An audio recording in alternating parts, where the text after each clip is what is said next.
Welcome to my channel. ఎక్కువ మంది ఇళ్లలో రెగ్యులర్గా చేసే కూర ఏదంటే బెండకాయ ఫ్రై. ఎందుకంటే చిన్నపిల్లల నుండి పెద్దవాళ్ళ వరకు కూడా అందరికీ నచ్చుతుంది. ఈరోజు మనం ఈ వీడియోలో ఈ బెండకాయ ఫ్రైనే కొంచెం డిఫరెంట్గా తయారు చేద్దాం. మీరు కూడా ఈ వీడియో లాస్ట్ వరకు స్కిప్ చేయకుండా చూసి మీరు ట్రై చేయండి. ఈ ఫ్రై కోసం 1/2 kg ఫ్రెష్గా లేతగా ఉండే బెండకాయలు తీసుకుని ఇవి బాగా కడిగిన తర్వాత చిన్న సైజు కాకుండా మీడియం సైజు ముక్కల్ని కట్ చేసుకోవాలి. వెడల్పాటి కళాయి తీసుకుని 5 స్పూన్ల ఆయిల్ వేసుకోవాలి.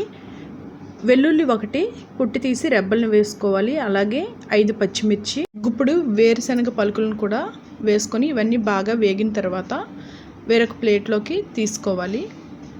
అదే ఆయిల్లోన 1/2 స్పూన్ జీలకర్ర వేసుకొని చిటికెడు ఇంగువ యాడ్ చేసుకుంటే మంచి ఫ్లేవర్ పడుతుందన్నమాట.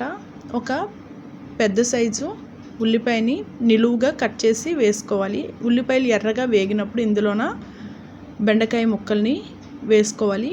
మూత పెట్టకుండానే ఈ కూర చేసుకోవాలన్నమాట. మూత పెడితే జిగటగా అయిపోతుంది. ఒక 5 మినిట్స్ వేగిన తర్వాత 1/2 స్పూన్ సాల్ట్, చిటికెడు పసుపు వేసుకొని 10 మినిట్స్ లో ఫ్లేమ్లో బాగా వేగనివ్వండి. ఇప్పుడు 1/2 స్పూన్ కారము, 1/2 స్పూన్ గరం మసాలా వేసుకొని కలుపుకోవాలి. వేయించిన వెల్లుల్లి, పచ్చిమిర్చి, పల్లీల్ని పొడిలాగా చేసుకొని ఇందులో వేసుకొని 5 మినిట్స్ లో ఫ్లేమ్లో పెట్టుకొని బాగా వేగనివ్వాలి. ఇప్పుడు కూర ఆఫ్ చేసే ముందు లేత కరివేపాకు, కొత్తిమీరని వేసుకొని జస్ట్ ఒక్కసారి కలిపేసి స్టవ్ ఆఫ్ చేసేయండి. అంతేనండి, మంచి టేస్ట్గా ఉండే బెండకాయ ఫ్రై రెడీ.